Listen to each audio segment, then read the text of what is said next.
ஐயோ, ராத்திரி வேற ஏதோ பேசிட்டு இருக்கும்போது தேவையில்லாம அடிச்சிட்டோம்.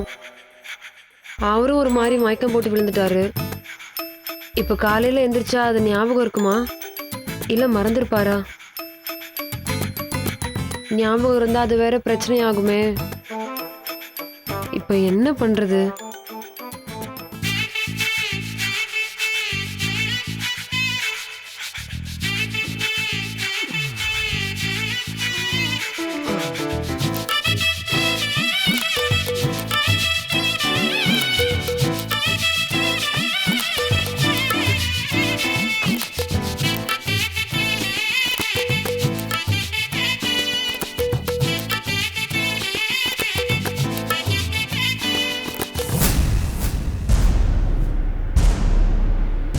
என்ன?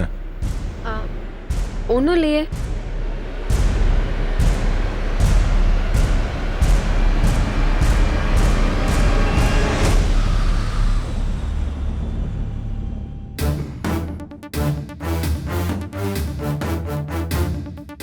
தலையை எப்படி வலிக்குது? யாரோ அடிச்ச மாதிரியே வலிக்குது.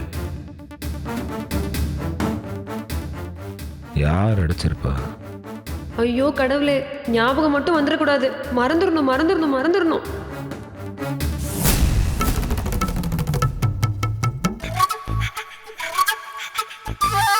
ராத்திரி தோட்டத்துக்கு போனோம், அங்க உட்காந்து குடிச்சோம், திரும்பி வீட்டுக்கு வந்தோம். அப்புறம் இவகிட்ட இத பாரு, இப்பவும் சொல்றேன், உன்னை எனக்கு பிடிக்கல. பிடிக்கலன்னு சொல்லாதே. அப்படித்தான்டா சொல்லுவேன். பிடிக்கல பிடிக்கல பிடிக்கல. உன்னை பார்த்தாலே எனக்கு கடுப்பாகுது கடுப்பாகுது கடுப்பு போகுது. இவகிட்ட பேசிட்டு இருந்தோம். எப்போ படுத்த, எப்போ தூங்க, தலை வேற வலிக்குது.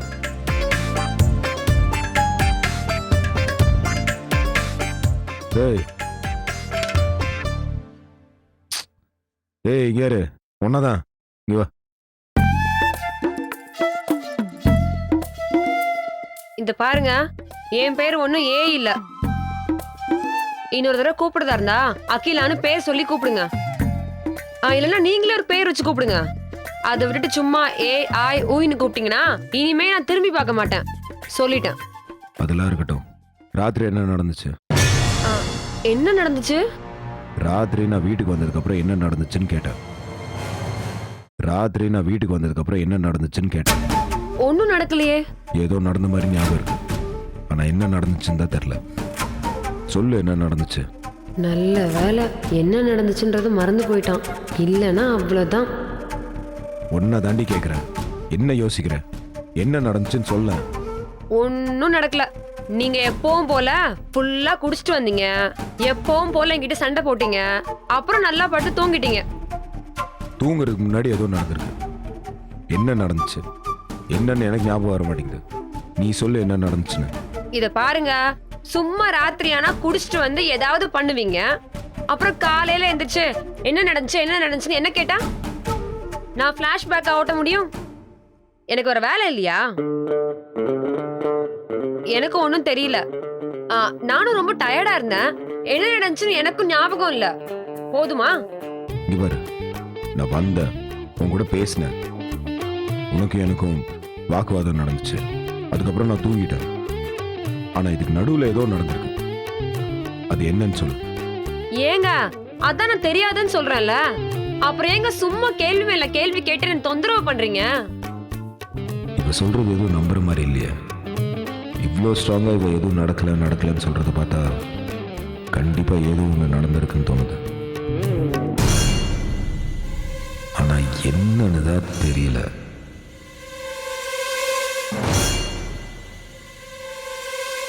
ராத்திரி நீதான் நான் பெரிய பேரழகி, என் பின்னாடி நிறைய பேர் சுத்தி இருக்காங்கன்னு சொன்னது. ஆமா, நீங்க கூட தான் சொன்னீங்க நான் காலேஜ்ல பெரிய பேரழகரு, என் பின்னாடி 5-6 பொண்ணுங்க சுத்துனாங்க, லவ் பண்ணாங்கன்னு. நீங்க சொன்னீங்க, அதனால நானும் சொன்னேன். இதுல என்ன இருக்குது? வாய் ஜாஸ்தி ஆயிடுச்சு உனக்கு. பார்க்கலாம் பார்க்கலாம். நீங்க எப்படி என்கிட்ட பேசுறீங்களோ அதே மாதிரிதான் நானும் பேசுவேன். என்கிட்ட நீங்க மரியாதையா ஜாலியா பேசுனீங்கன்னா நானும் மரியாதையா ஜாலியா பேசுவேன். என்கிட்ட நீங்க தேவையில்லாம மூஞ்ச காட்டினீங்கன்னா நானும் மூஞ்ச காட்ட தான் செய்வேன். காட்டுவ.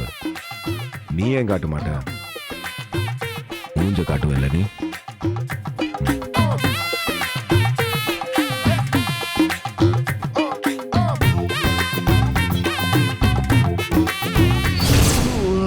அடிச்சு கொன்னு அடங்க.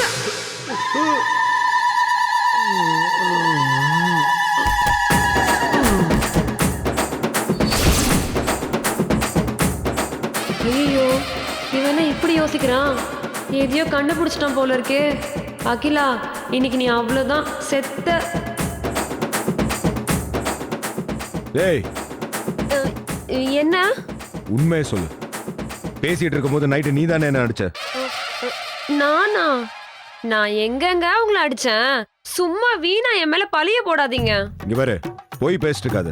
எனக்கு நல்லா ஞாபகம் இருக்கு. என் நெத்தியில அடிச்சது நீதான். உண்மை சொல்லு. நீ தானே? சொல்லுடி. நீ தாண்டி. சொல்லுல மூஞ்சோட.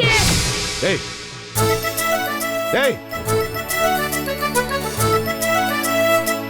போடி.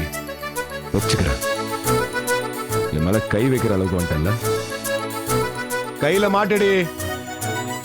அப்புறம் என்ன பண்றேன்னு பாரு.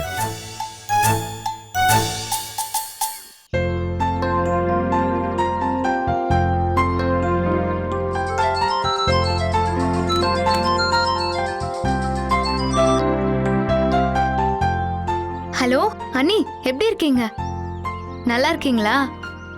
என்ன அஞ்சலி, எங்களெல்லாம் மறந்துட்ட பத்தியா? மறந்தது நீங்களா இல்ல நானா அண்ணி? ஏன், என்னாச்சு அஞ்சலி? ஆமா அண்ணி, இப்ப கூட நான் தான் உங்களை ஞாபகம் வச்சு கால் பண்ணிருக்கேன். நீங்க எனக்கு பண்ணலையே. உங்க தம்பி மாதிரியே நீங்களும் என்ன மறந்துட்டீங்க. சாரிம்மா. நானும் போன வாரம் முழுக்க உனக்கு ஃபோன் பண்ணணும்னு நினைச்சிட்டே இருந்தேன்.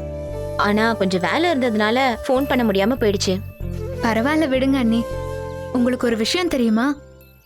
நானும் மலரும் மீட் பண்ணிக்கிட்டோம். எது? நீயும் மலரும் மீட் பண்ணிக்கிட்டீங்களா? என்ன அஞ்சலி சொல்ற? வெற்றி போன வாரம் அடிபட்டு ஹாஸ்பிட்டல்ல இருந்தான்ல, அவனை பார்க்கறதுக்காக நான் ஹாஸ்பிட்டலுக்கு போயிருந்தேன். நான் அவன்கிட்ட பேசிட்டு இருந்தப்போ மலர் வந்தா. நான் மலர்கிட்டயும் பேசிட்டு தான் வந்தேன். அப்படியா? ஆனா வெற்றி இதை எங்ககிட்ட சொல்லவே இல்லையே. அவன் எந்த விஷயத்த தான் உங்ககிட்ட சொல்லியிருக்கான் இந்த விஷயத்த சொல்றதுக்கு? சரி சரி, என்ன நடந்துச்சுன்னு சொல்லு. நான் வெற்றி கிட்ட மனசு விட்டு பேசிட்டு இருந்தேன். அப்போ அங்க மலர் வந்தா. மலரை வெற்றி என்கிட்ட இன்ட்ரடியூஸ் பண்ணா. என்னன்னு சொல்லி இன்ட்ரடியூஸ் பண்ணா? இவ தான் அஞ்சலி, என் கூட காலேஜ்ல ஒன்னா படிச்சவ, என் ஃப்ரெண்டுன்னு தான் சொன்னான். வேற என்ன சொல்லுவான்? இவ அஞ்சலி, இவளும் நானும் காலேஜ்ல ஒன்னா படிச்சப்போ லவ் பண்ணோம். திடீர்னு உனக்கும் எனக்கும் கல்யாணம் ஆனதுனால என்னால இவளை கல்யாணம் பண்ணிக்க முடியாம போச்சு. இருந்தாலும் இப்ப வரைக்கும் இவ என்ன லவ் பண்ணிட்டு இருக்கா. இப்படி நல்லாமா சொல்லிட போறான்? அவன் திருட அண்ணி.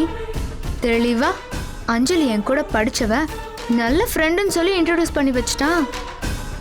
மலரும் அப்படியான்னு சொல்லி ஹாய் சொன்னான். நானும் ஹாய்னு சொன்னேன். அவ்வளவுதானா? அண்ணி, ஆனா இன்னொரு முக்கியமான விஷயம் இருக்கு. என்ன அஞ்சலி சொல்லு. நான் ஒன்னும் சும்மா நலம் விசாரிச்சுட்டு வரல. மலருக்கு ஒரு முக்கியமான விஷயத்த ஞாபகப்படுத்திட்டு தான் வந்திருக்கேன். என்ன ஞாபகப்படுத்தின? அது வந்து, போன வருஷம் உங்க ஊர் திருவிழால பால் குடம் எடுத்தீங்க தானே? ஆமா, நானும் தான் உங்க பின்னாடி பால் குடம் எடுத்துட்டு வந்தேன். ஓ, அப்புறம் உங்களுக்கும் மாறனுக்கும் கல்யாண ஏற்பாடு நடந்ததில்ல, அப்ப கூட நான் ஸ்டேஜ் பக்கத்துல தான் இருந்தேன்.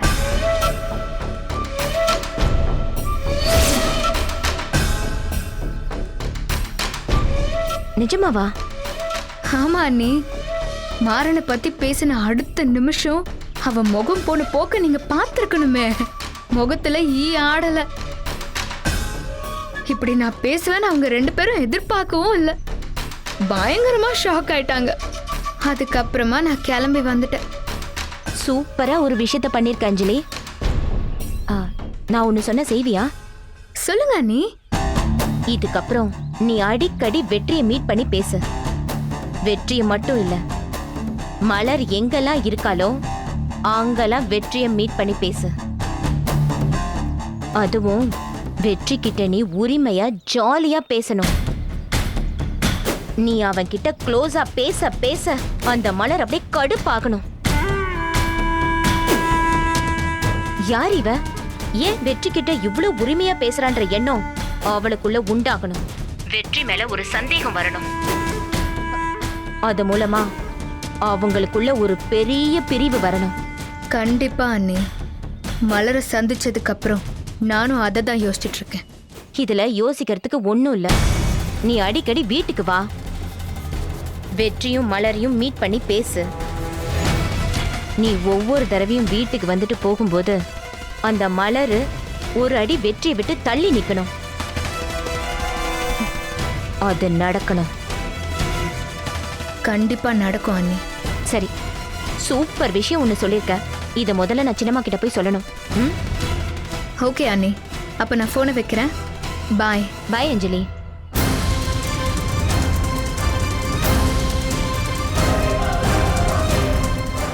மலரு, இதுக்கப்புறம் நீ எப்படி நிம்மதியா இருக்க, வெற்றி எப்படி நெருங்குறன்னு நானும் பார்த்துடுறேன்.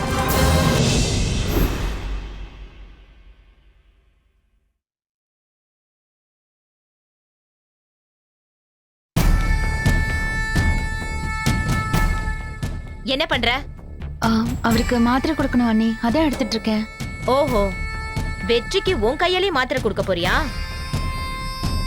நீ ஒன்னும் மாத்திரை கொடுக்க வேணாம். அதெல்லாம் எங்க கிட்ட கொடு. எதுக்கு? உன்கிட்ட இருக்கிற மருந்து மாத்திரையெல்லாம் வாங்கிட்டு வரதா சித்தி எங்களை அனுப்பி வச்சாங்க. கொடு. அதான் எதுக்குன்னு கேக்குறேன். கண்டிப்பா காரணம் தெரிஞ்சுக்கணுமா? ஆமா. உன் கையால மாத்திரை கொடுத்தா அது விஷம் மாதிரி தானா. அதனாலதான் நீ மருந்து கொடுக்க வேணான்னு சின்னம்மா சொல்லிருக்காங்க. அது எப்படி நான் கொடுக்கற மருந்து விஷமாகும்? சும்மா நீங்க விதண்டாவாதம் பண்ணாதீங்க. வழி விடுங்க, நான் அவருக்கு மருந்து கொடுக்க போகணும். ஏய், சொல்லிக்கிட்டே இருக்க, எங்களையும் எடுத்து பேசுறியா நீ? இத பாருங்க, எதுக்கு இப்படி தேவையில்லாம பிரச்சனை பண்ணிட்டே இருக்கீங்க? இந்தா, நீ ஒன்னும் எங்க தம்பிய பாத்துக்க வேணாம், நாங்க பாத்துக்கிறோம். குடு மாத்திரைய. கொடுக்க முடியாது. ஏதோ இன்னைக்கு கையில அடிபட்டிருக்கு, அதனால நாங்க பாத்துக்கிறோம்னு சொல்றீங்க. இதே அவருக்கு கால் அடிபட்டிருந்து அவர் எங்கேயும் நடந்து போக முடியாம இருந்திருந்தா அன்னைக்கு வந்து எங்க தம்பியை நாங்க பாத்துக்கிறோம்னு சொல்லுவீங்களா? இல்ல அம்மாவா இருந்தாலும் சரி, அக்காவா இருந்தாலும் சரி, எல்லாரும் ஒரு எல்லை வரைக்கும் தான் பாத்துக்க முடியும். ஆனா கல்யாணம் பண்ணிட்டு வந்தவளுக்கு அப்படி இல்ல. என்னவா இருந்தாலும் நாங்க தான் பாத்துக்கணும். சும்மா மாத்திரை கொடுக்கறதுக்கெல்லாம் போட்டியா வந்து நிக்காதீங்க, வழிய விடுங்க. ஓ, இப்ப நீ மாத்திரை கொடுத்தா அவன் வாங்கி சாப்பிட்டுருவானா? ஏன் சாப்பிட மாட்டாரா? பாத்துடலாமா? பாத்துடலாமா? பாத்துடலாண்டி. வெற்றி உன்கிட்ட இருந்து மாத்திரை வாங்கி சாப்பிடுறானா இல்ல எங்க கிட்ட மாத்திரை வாங்கி சாப்பிடுறானான்னு பாத்துடலாம்.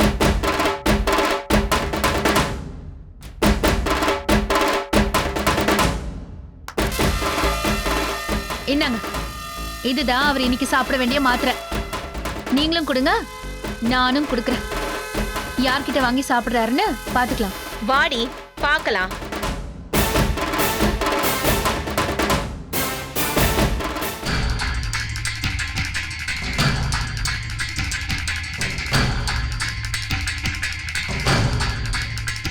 என்ன மலர்,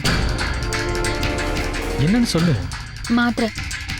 மாத்திரை தானே, அதுக்கே எப்படி யோசிக்கிறேன்? கொடு.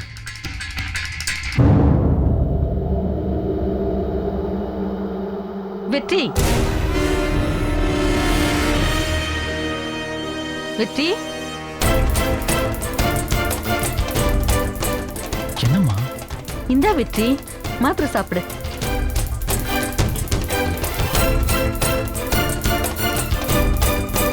இந்தா வாங்கி மாத்திரையை சாப்பிடுன்னு சொன்னேன். இது என்ன மாத்திரமா? நீ சாப்பிட வேண்டிய மாத்திரை தான்ப்பா, வாங்கி சாப்பிடு.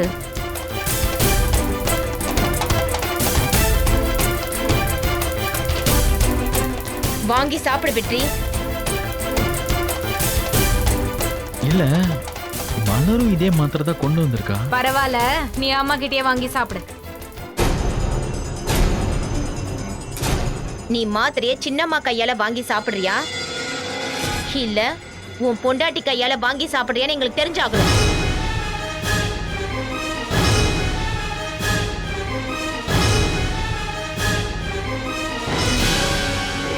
யார்கிட்ட வாங்குறதுன்னு நீயே முடிவு பண்ணி வாங்கி சாப்பிடு.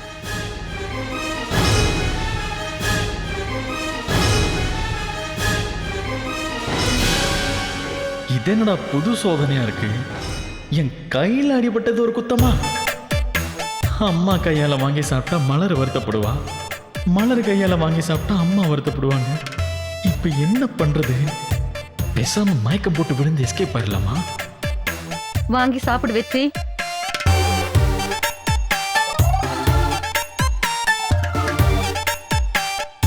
ஒரு நிமிஷம்.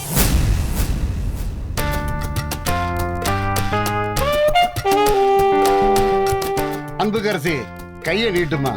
எதுக்கு மாமா? கைய நீட்டுதா.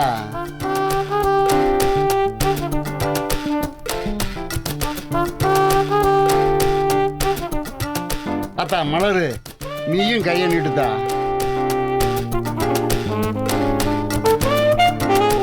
ஐயா பேராண்டி, வாயா ஆ காட்டு. பவுனு, தண்ணி கொடுமா.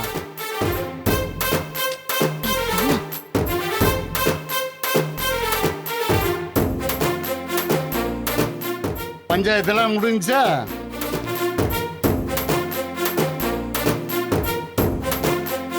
ஐயா பேராண்டி, வாயா கொஞ்சம் வெளியில போவோம். வாயா வா.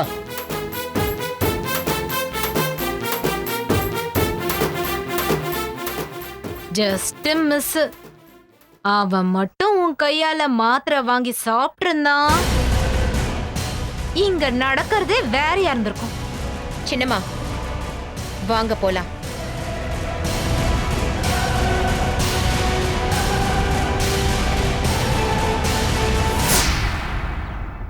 அப்புச்சி, என் கொலசாமியே நீங்க தான் அப்புச்சி. என் கொலசாமியே நீங்க தான். பேராண்டி எந்திரியா எந்திரியா எந்திரியா. ஐயா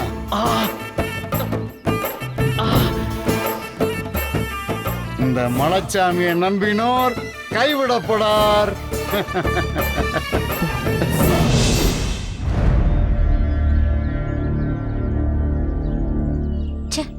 அந்த கிழவ மட்டும் வந்து நடுவுல கெடுக்கலனா நம்ம வெற்றி யாரு பக்கம் நிக்கிறான்னு நமக்கு தெரிஞ்சிருக்கும் சின்னம்மா.